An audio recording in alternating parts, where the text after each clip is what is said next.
Lord, we thank you once again for giving us this opportunity to come to church and hear your word. May you use me as a tool to preach your word. May you open up the minds and the hearts and the souls of the congregation here to be receptive and willing to listen to your word and what it has to say to them. We love you and we thank you. In Jesus' name we pray. Amen.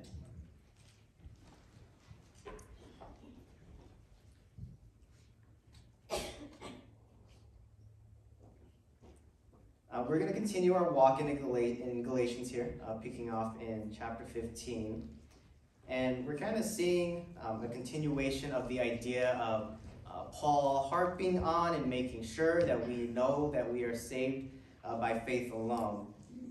Now, previously in chapter 3, we left off from verses 1 to 14, and we saw how we are justified and we are granted the righteousness by our faith in Jesus, right? We saw a piece of evidence from Abraham, how he was reckoned righteousness just by his faith in God.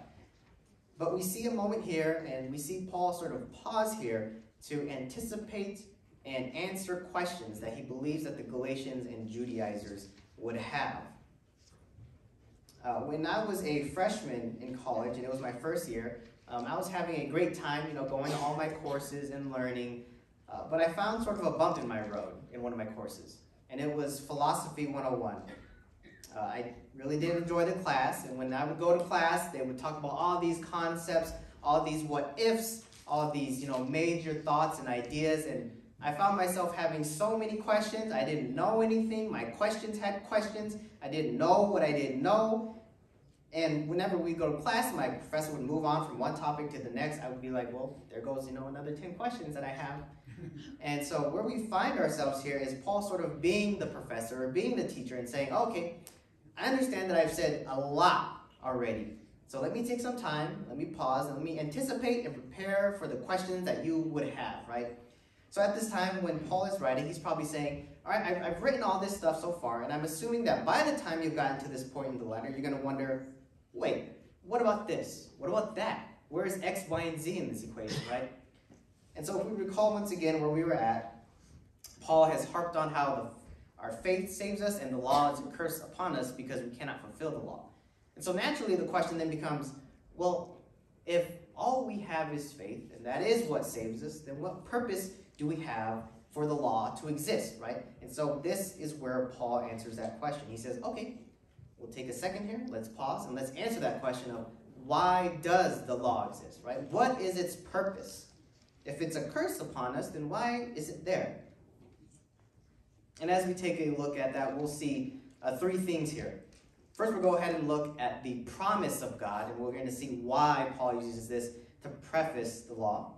And then secondly, we'll dive into the law. And then finally, at the end, we'll look at the relationship between the two of those things.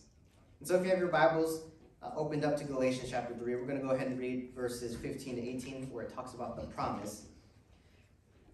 And so it starts off in verse 15. Brethren, I speak in terms of human relations, even though it is only a man's covenant, yet when it has been ratified, no one sets it aside or adds conditions to it.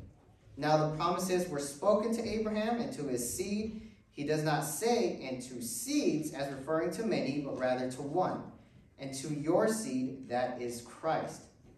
What I am saying is this: the law which came 430 years later does not invalidate a covenant previously ratified by God so as to nullify the promise. For if the inheritance is based on law, it is no longer based on a promise, but God has granted it to Abraham by means of a promise. So the very first verse, verse 15, right? Paul states out plainly, in human terms, in human relations, right? If a promise has been made, if a promise has been committed, then there is no changes that are going to be made here. And the reason why Paul does this is so that we can understand, so the Galatians, ourselves, the Judaizers can get and understand what he's trying to get at, right? If all we think about is, from a God perspective to a human perspective, we might be missing some things. But Paul brings it down to an area in which we understand, hey, if you make a promise with another person, you guys make a deal, and once it's made, you don't change it, right? If you say, hey, I'll cut your grass for $5, and you'll give me the $5, And then a week later, you don't suddenly change it once it's been made. You don't say, hey, I'm not going to cut your grass, I'm just going to edge it, right? Or the other person doesn't come up to you and say, I know I said $5, now it's just, $1, right? Once we've committed something, once we've promised something, once we've made a covenant with another person, then it has been ratified and we do not change it, we do not add on, we do not take away. And so Paul is saying, hey, if a promise between humans is such that it never changes once it's made, then why would a promise made by God suddenly be altered, right? Because once again, we remember the whole general idea of this book, how we are saved by faith alone. If God has promised that faith, then why at some point would a God who is unchanging, righteous, loving and caring, suddenly say, let me add to what I promised. Let me take away from what I promised, right? If in human relations it does not change, then why would God change his promise? Now, Paul then applies this to the promise that we know when he's referred to, right? Back to the Old Testament in regards to God and Abraham, right? We know that the covenant made between Abraham and God was about Abraham's family growing and him promising that his descendants would be as numerous as the stars in the sky. He is going to make Abraham's name great. If God promised that, then why would he suddenly shift and change it and make it different, right? The covenant that God made with Abraham too, an important note to be made here is that it was unilateral, right? The commitment that was made between Abraham and God was, in some sense, one party. In that the requirements for that promise to be made, it wasn't, hey, Abraham, you do this, then I'll do that. If we remember the promise, God said, hey, I will do this. I will make your name great. I will make your descendants as numerous as the stars. Never at any point does he say, and Abraham, do X, Y, and Z. It was all on God's terms, all on his own initiative. Now, in regards to the promise, once again, more than just the idea that he would make his name great, we also understand that stemming from Abraham would come a seed in which all could be saved, right? Not just the Jewish people, not just the Israelites, but everyone, all the Gentiles. Now that seed, we might wonder and think if it was not in the text, well, who could that seed be, right? Well, now, for us, it's obvious, right? And it says it in the text plainly there, right? In verse 16, that is Christ, right? So there is no need to wonder. There is no need to confuse ourselves. Hey, it could be this person. It could have been David. It could have been this other person. No, it was Christ that was the seed that was promised to come and make his name great, have his descendants be as many as the stars. And we see this clearly in several other chapters in different books, but it's mainly made clear in Matthew chapter 1, right? Where we see Abraham, and then we see David, and then we see Jesus, where the genealogy is made there. Now, why does Abraham harp on this idea about the promise, about the seed, right? Well, we remember back to the Galatians and that background in that context. The Galatians were Gentiles, not Jewish, right? So naturally, there are some things that they are not doing, that they do not know, that they have not become a part of yet. And so in their mind, when they hear the seed of Abraham, rather than understand and think to Christ himself, they might begin to trail off and only think of the physical seed, the actual children of Abraham, right?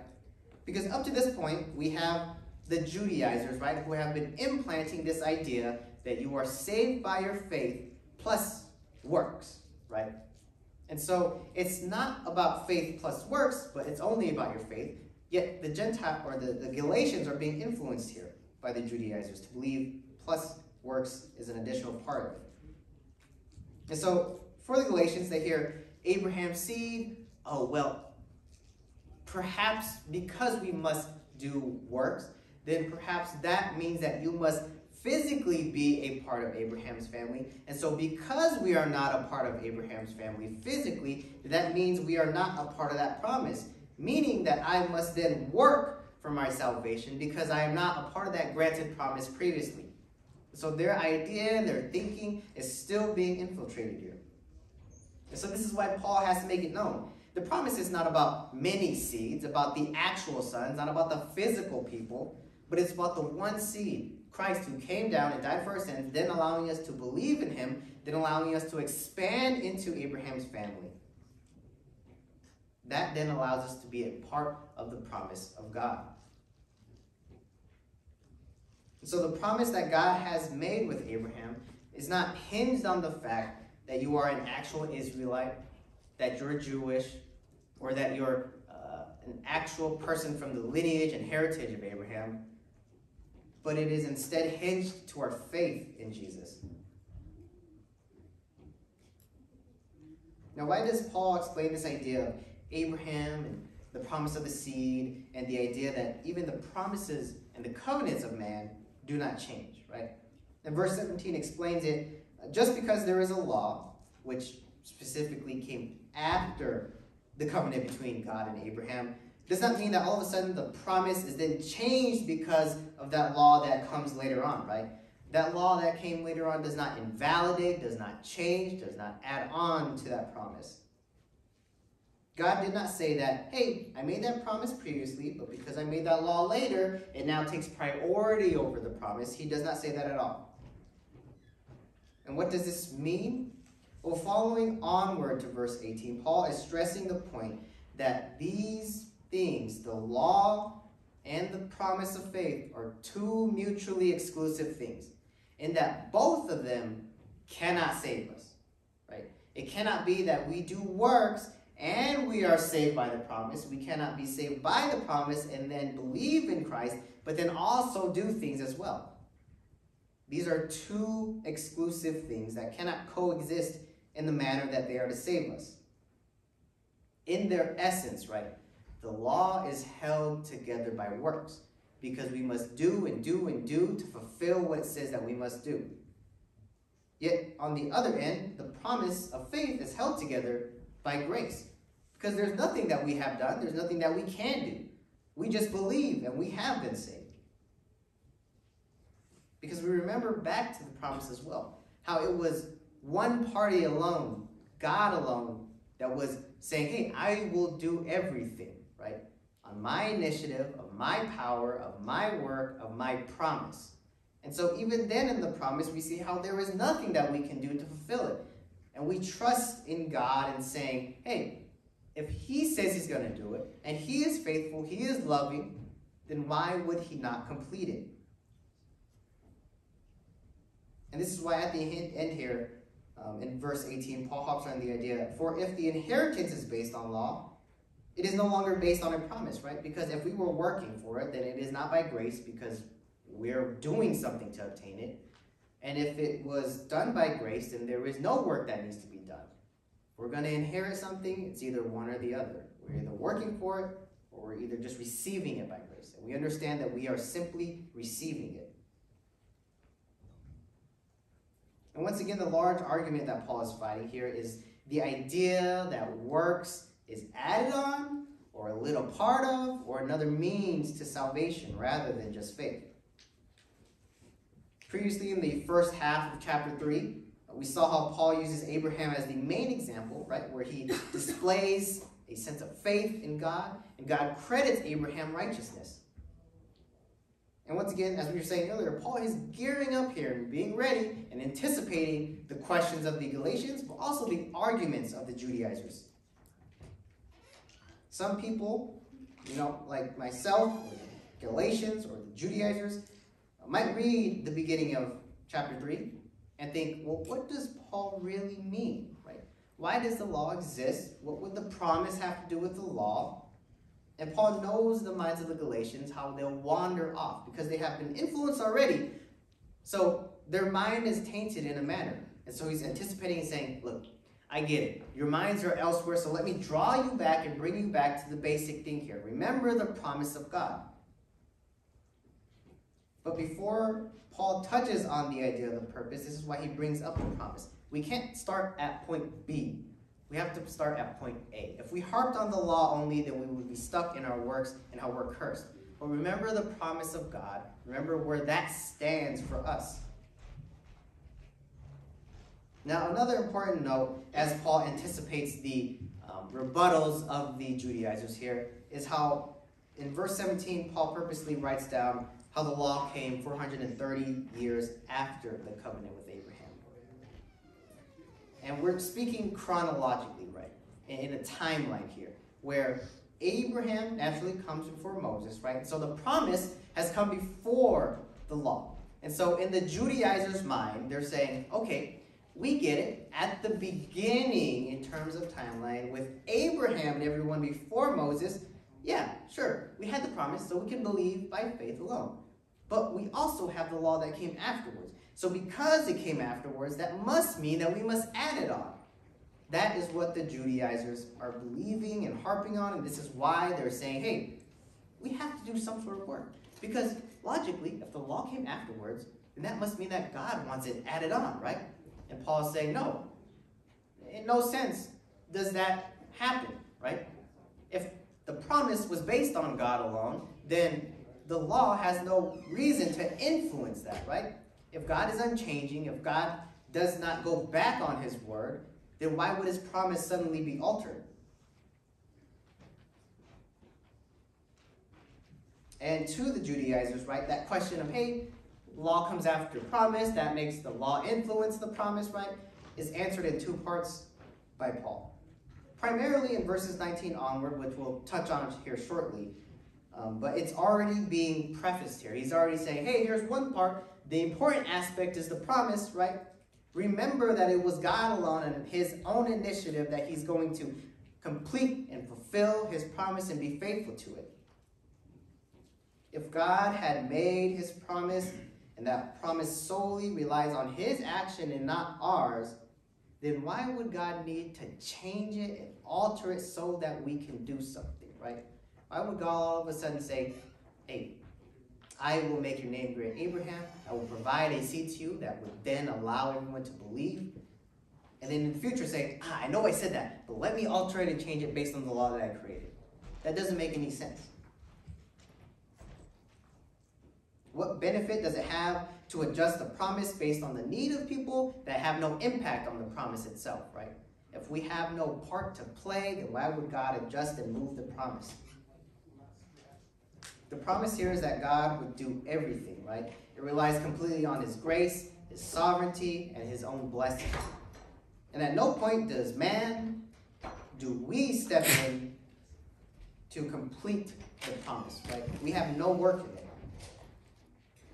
The law demands that we step in, but the promise says, no, God is going to fulfill it. And what Paul writes here is to remind us of the unchanging and immovable promise that God has made and vowed to fulfill. Well, Paul combats the heresies and the questions that the Judaizers will pose. He also reminds us and the Galatians of the promise of God, right? Once again, we can't start at point B. We have to start back at the beginning at point A with the promise that was created for us and granted to us by God. At the very center of it all is the promise declared from God to Abraham that according to God, he would call his people back to him by his own power, for his own sake, for his own glory. The main reason the Judaizers began to add the idea of being saved by works is because they misunderstood the promise.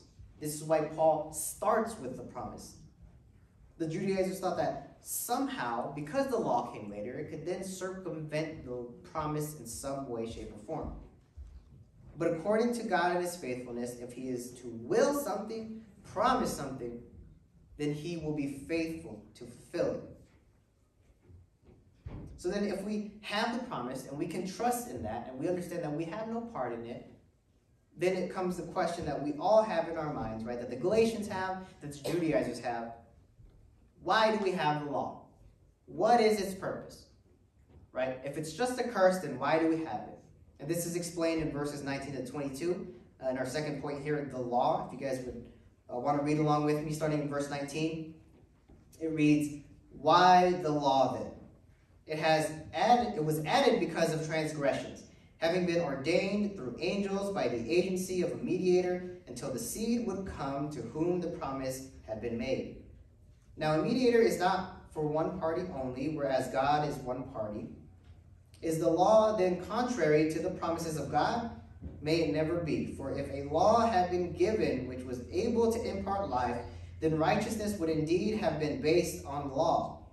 But the scripture has shut up everyone under sin, so that the promise by faith in Jesus Christ might be given to those who believe.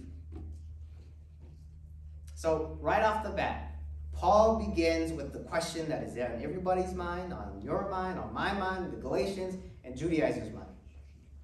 Why the law? If you keep saying it's a curse, if you keep saying it's something that only pins us down and locks us down, why do we have it? If it was really all about faith, then why would God create this standard later on after having committed a promise? Now, one thing to note here is that when Paul says added on, right? If you read at the beginning of verse 19, why the law then? It was added. Once again, he's not saying it was added in the sense that it was added on to the promise, because we recognize that these two things, the promise and the law, are two mutually exclusive things. Rather, he's stating that it was added onto us, right? In a way that it was to point to something. Now, why the law? Well, it's simply stated there at the beginning. It was added because of transgressions, right? It was added because of our sins. The purpose of the law is to demonstrate and showcase our sinfulness. It is a mirror to take a look at ourselves and realize how sinful, how broken we are, how we stand in accordance to God and his holiness and righteousness. If God's law says that we cannot do these things, yet we do those things, then we really see how far apart we are from the Lord. If we did not have the law, then much like the world assumes now, we would think that, oh, well, we're not that bad of people, right? We would assume that, well, you know, people are born and they're probably naturally good and they're just influenced by the bad things of the world, right? But because we have the law, we can see, oh, no. From day one, we have offended God. From day one, we have sinned. We're not born good. We are born sinful. So we see that the purpose of the law is to be a mirror and show us our sinfulness.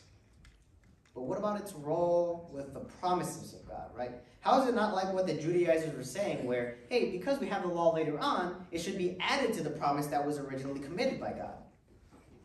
Starting in verse 21, Paul states that the law is nothing like the promises of God, right? The promise of God gives us something to cling on, something to hope, that we might be saved by something other than ourselves. If we look at the law and realize that we cannot fulfill it, then it's just as Paul says here, we are then locked up by it. We are shut up by it. Some of your translations might say, we are imprisoned by the law. The law has no hand in saving us. If it could, then we would, be out there doing the works, doing and living by the law, right? We'd be fulfilling it. We'd be saying, well, today I did not do this. I did do this. Therefore, I am progressing and saving myself, right? But we can't.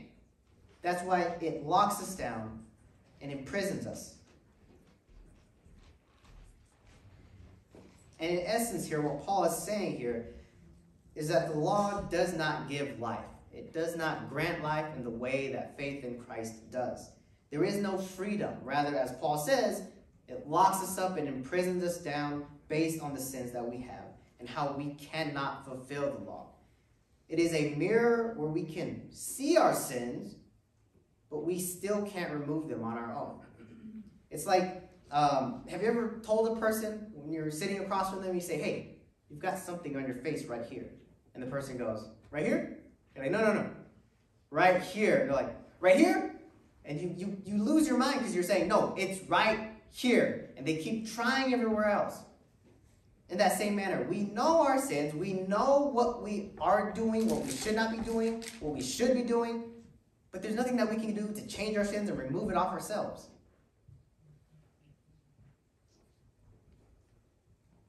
Now, particularly in these verses, as I was trying to break it down and do my best to interpret it, it seems like it's a little bit confusing, right?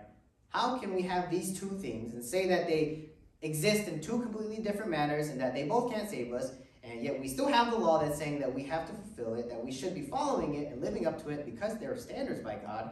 Yet also, on the other hand, we have the promise that is saying, hey, just believe, right? That's enough. How is it that we have a law that we are supposed to follow, yet be saved by faith alone? If it was one or the other, then it would make a lot more sense, right? And if the Bible was, if the Bible just said believe, then we would do that. If the Bible said just the law, then we could do that. But the Bible says both the law and the promise, right? What do they have to do with each other? And once again, a reminder and point of clarification, the law and faith cannot coexist in the manner that they both save us. The law is work-based, while faith is grace-based. But we have to remember, right? The law is not some separate entity outside of God. It's not some being that sits above God. It is not the thing that judges us. It's God who judges us.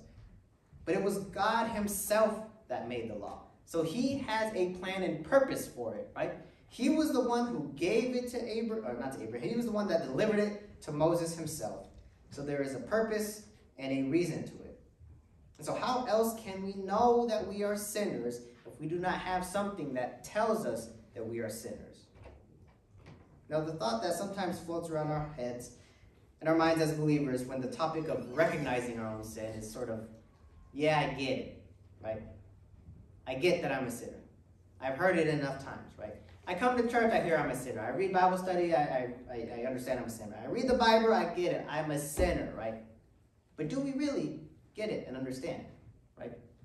That we have sinned so badly and committed heinous acts against a righteous God that we are so far away from him, that we are in desperate need of grace and a Savior. Another pastor that I enjoy listening to puts it in the best way I can think of here when it comes to us recognizing our sin, right? And I'm paraphrasing here, but he says, people don't really think that they're sinners, right? What they say is they look at the TV and watch the TV and they say, those people on the TV, those murderers, those robbers, those adulterers, those people are sinners. Me, I'm not that bad. I tell a white lie every once in a while. Yeah, I might want my neighbor's car and house, but compared to what those people on TV do, no, my sins aren't that bad. But we remember, it's not about the sins that we've done. It's not some sort of, level and scale where, hey, you did something worse than the other person. It's not about that. It's about who we have sinned against. Because we have sinned against a great, holy, and righteous God. It doesn't matter how you sin. It matters who you sinned against.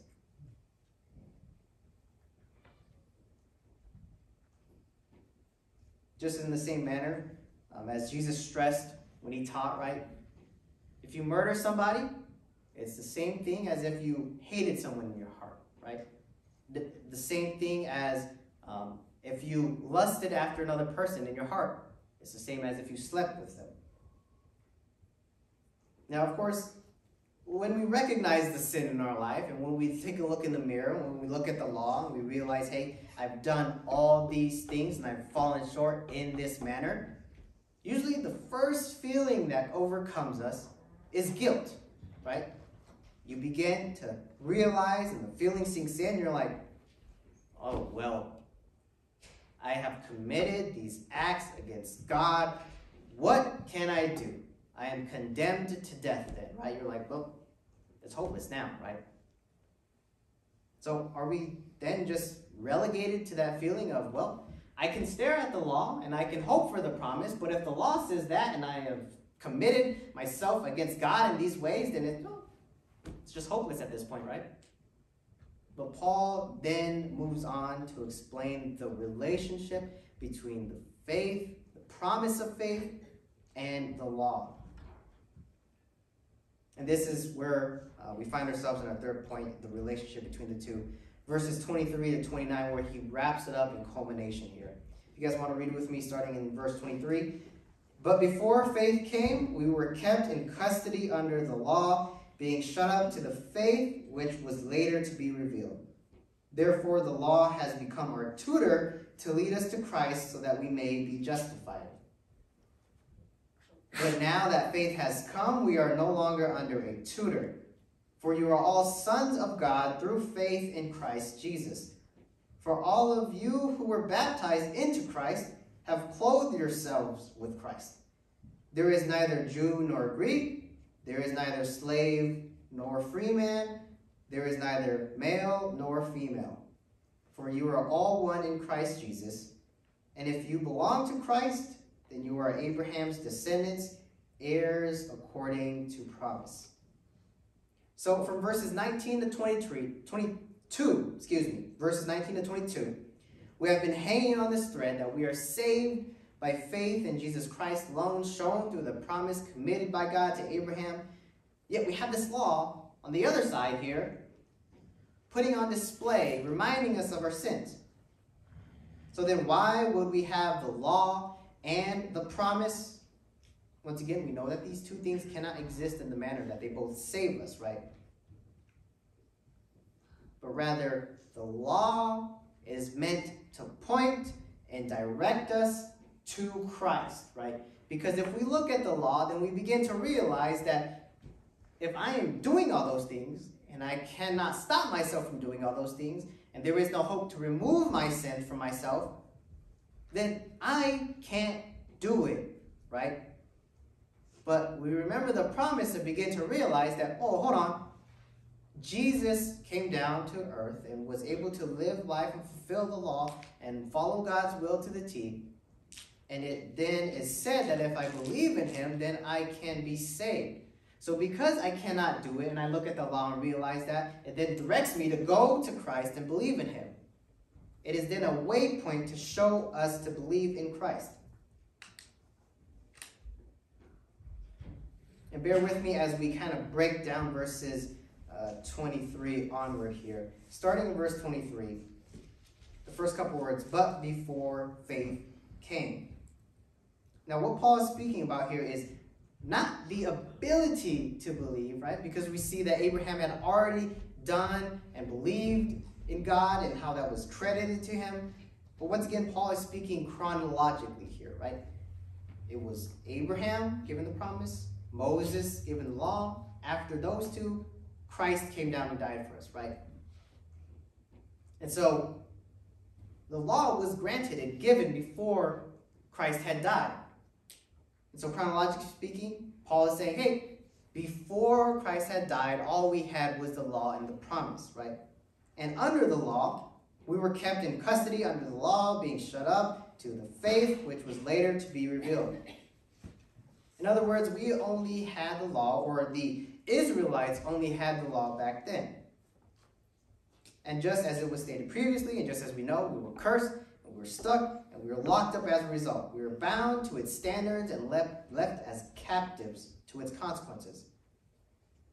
But we would then be released based on the promise previously, the promise of faith. And we understand that when Christ died on the cross and was resurrected, it's this sort of mind-boggling, supernatural thing where when Christ died, he didn't just die for the people then and the people afterwards, but he cleanses people's sins past, present, and future, which allows Abraham to believe and allow righteousness to be credited to him.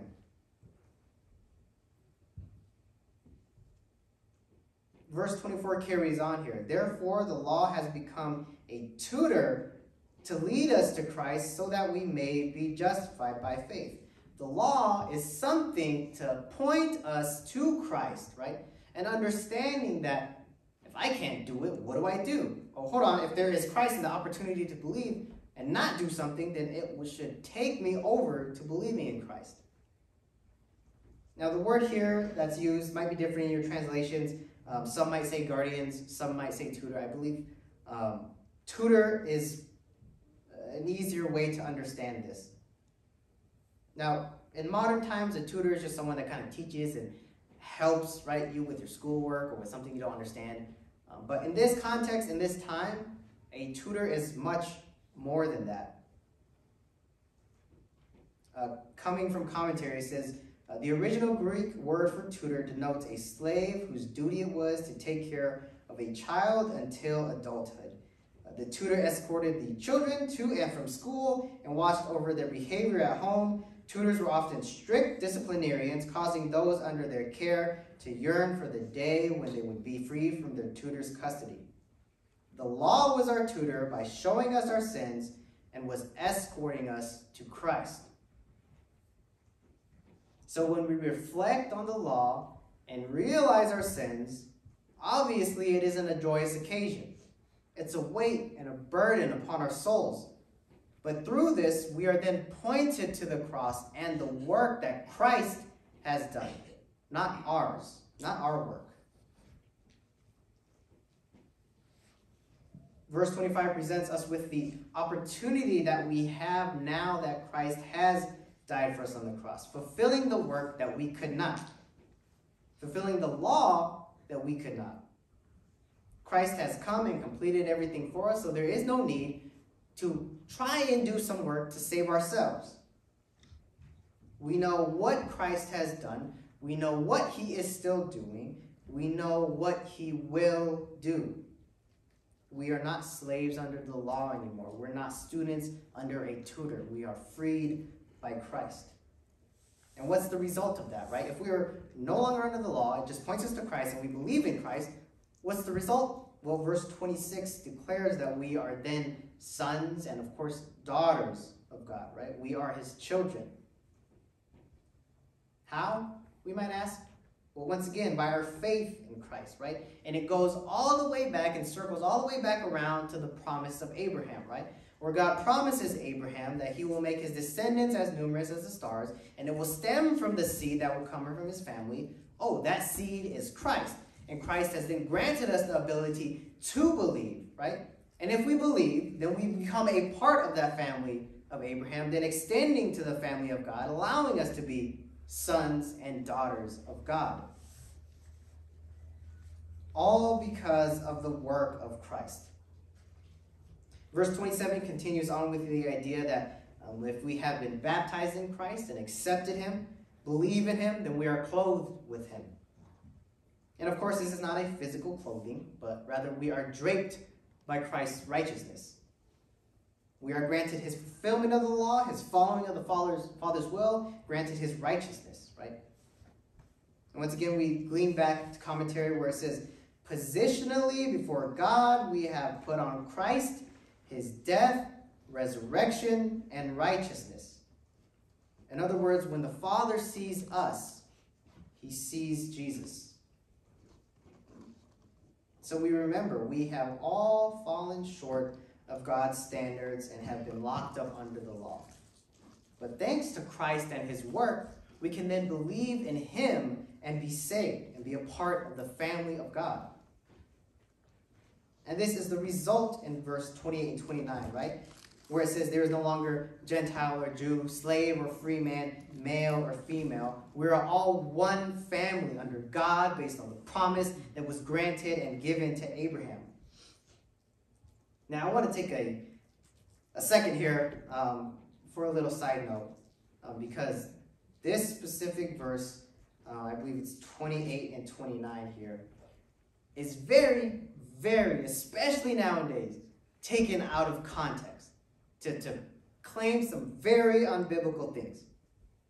Right? It says, there is no longer Jew nor Greek, male nor female, slave or free man.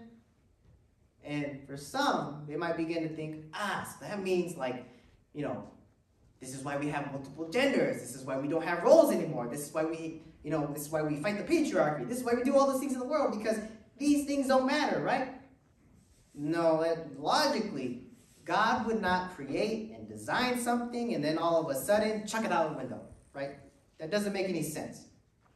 What is the text actually saying? What is the context? Up to this point, Paul has been speaking on spiritual qualifications, right? The qualifications of mankind according to what Christ has done. If we look back without Christ, we're then stuck under the law based on what we've done, based on who we are. As a man, these are your sins. As a Jew, these are your sins. As a Gentile, these are your sins.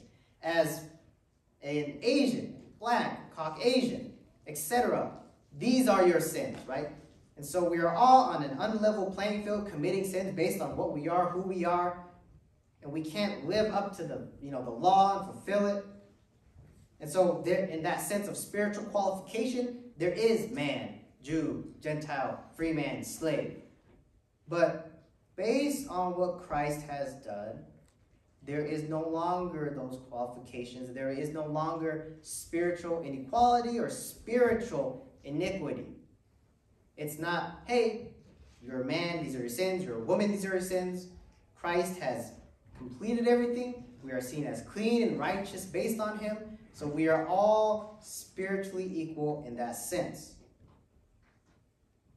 Our sins based on who we are don't matter thanks to what Christ has done. In essence, these verses do not deny that God has created and designed racial, social, and gender distinctions amongst humans and Christians. But it affirms that those do not imply spiritual inequality before God, right? Once again, these verses don't deny that God has created man, woman, Asian, black, white, Mexican, that he's created different social statuses. They don't deny that at all. It just affirms that there is no spiritual inequality before God based on what Christ has done for us. And so with these last few verses here, Paul draws a line in the sand with the distinction between the purpose of the law and the promise that God has made. He answers the questions and the rebuttals and the arguments that the Judaizers might pose, or perhaps the questions that the Galatians and even ourselves might be thinking. These last few verses are the summary and the culmination of the relationship between the law and the promise of God, and the promise of faith. And as I've been saying repeatedly, right? In a sense, these two things, the law and the promise, are mutually exclusive in that both cannot save us. We are not saved by works and by faith, right? But when we look at the law, we realize our sin. We realize how lost we are and how much we are in need of a Savior. But we realize that we have a Savior. So the law then points us to Christ and the ability to believe and have faith in him to be saved. They work in tandem with one another. God will not design something and add on to it. God will not make a promise and commit to that and then take something away from it. What God created has purpose and reason. The law is not without purpose, as it reminds us of who we are and that we cannot do anything on our own, leading us to Christ with the reminder that on our own we will achieve nothing, but thanks to his work, we are saved and have received salvation. And Paul has constantly been reminding that to the Galatians as well as to us. What is it that we can do that Christ cannot? What is it that we have done that Christ has not done already? How can we possibly save ourselves when Christ has already saved us, right? Don't rely on yourself. Don't trust yourself. Instead, rely on Christ and trust in his work. And so let's sum it up all together here in the conclusion. So what does the promise of God, the law that God made, and the relationship have to do with us? And in a sense, it has everything to do with us because we are in some way on the receiving end of all three of these things. The promise that God made is for us. The law that God made is for us.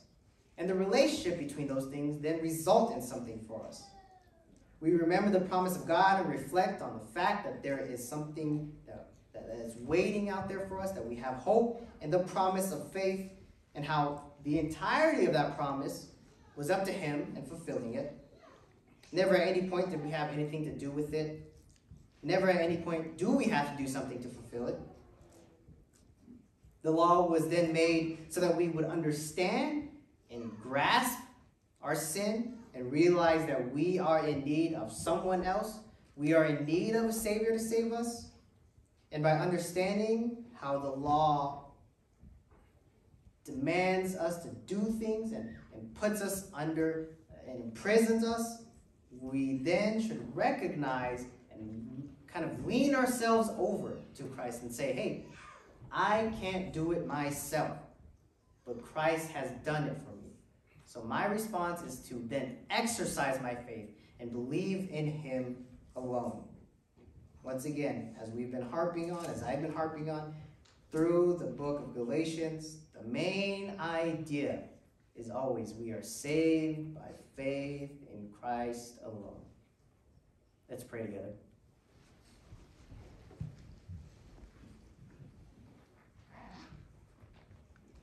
Lord, we are so thankful for the promises that you have given us, for the willingness to die on the cross for our sins, and for the gift of grace, the gift of faith that we can just believe and be saved by you.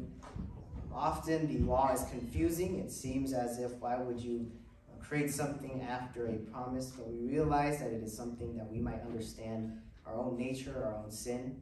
As we reflect on our sin, may we not find ourselves condemned, but instead convicted, and realize that we must rely on you and not ourselves. We thank you for the gift of faith and for the gift of your Son. As we venture out throughout the week to work, to play, perhaps to school as well, keep us safe, watch over us, grant us good times and safety, Lord. And if you have not yet returned, bring us back here next week so that we may worship you again. We pray all these things in Jesus' name, amen.